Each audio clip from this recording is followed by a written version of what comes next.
nagsalita rin yung spokesperson ng DOJ na si Clavano eh. Ang sabi niya, hindi pa raw nangyayari yan.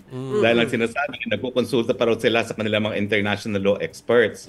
So sa totoo lang, gusto ko sana magkomento. Pero bago ako magkomento, I'd like to request the DOJ na to agree kung ano talagang gagawin nila. No? Dahil nahehelo ako. Imagine, pagigipit na nga lang ang ginagawa sa akin, di pa sila magkasundo kung anong gagawin nila.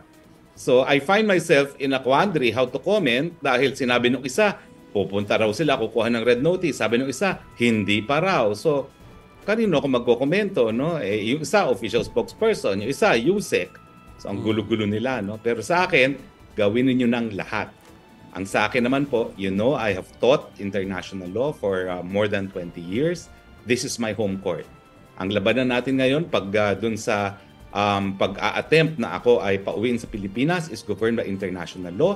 And of course, pagamat ako'y nag-iisa laban sa buong estado, challenge accepted.